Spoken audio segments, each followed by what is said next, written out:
Саламатсыздар ма? Бүгінгі сабағымыздың тақырыбы организм және ортаның қарым-қатынастары, тірі организмдердің табиғи бірлестіктері. Суреттен көріп отырғандарыңыздай, алдыларыңызда биогеоценоздың бейнесі бейнеленген. Бұл жерде су, орман биогеоценоздары көрсетілген. Жалпы биогеоценоз терминін ғылымға ұсынған орыстың ғалымы Сукачев 1940 жылы. Биогеоценоз терминімен балама сөзі түсінік термин ретінде пайдаланылатын экожүйе деген түсінік тағы бар. Биогеоценоз бен экожүйенің мағынасы өте ұқсас және көп жағдайда табиғи бірлестікті айтқан кезде қолданылатын терминдер. Жалпы биогеоценоз құрылымы неден тұрады десек, құрылымын құрайтын негізгі звенолар ол суреттен көріп отырғандарыңыздай 3 негізгі звенодан тұрады.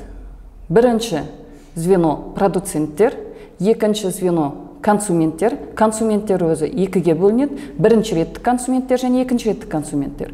Бірінші реттік консументтерге шөппен қоректенетін жануарлар жатады. Екінші реттік консументтерге етпен қоректенетін жануарлар жатады. Үшінші звено ол редуценттер. Былайынша қарасақ, қалпына келтіретін организмдер.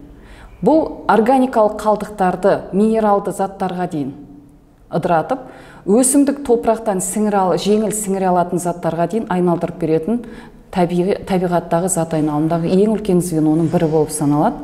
Бұған шіріту бактериялар, яғни сапрофиттер, саңырауқұлақтардың сапрофитті формалар және жауын құртын мысалға келтіруімізге болады. Жалпы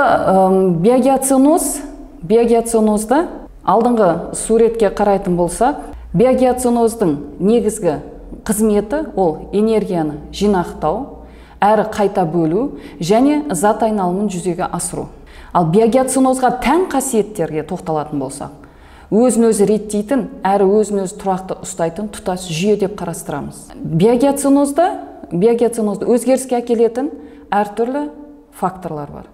Ол болуы мүмкін қоршаған орта факторларының әсерінен өзгеріске ұшырауы мүмкін биогеоценоз, немесе антропогендік факторлардың әсерінен өзгеріске ұшырауы мүмкін екен. Жалпы биогеоценоздың алмасуына көп жағдайда келетін қазіргі кезде қарап отырсақ, табиғи құбылыстарда жиі кездесіп жатыр, өздеріңіз теледидардан көріп отырғандарыңыздай, және антропогендік факторлардың да әсерін байқа отыр екенбіз.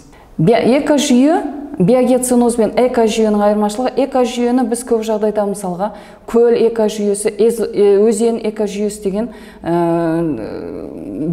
табиғи бірлестіктерді айтқанда пайдаланады екенбіз. Өздеріңіздің экраннан көріп отырғандай, сіздерге берілетін тапсырма ол жаңағы осы биогеоценозды құрайтын звенолардың атаулары мен өкілдері берілген. Соны өздеріңіз түсінгендеріңіз бойынша бүгінгі сабақты орындауларыңыз қажет. Тыңдағандарыңызға көп рахмет.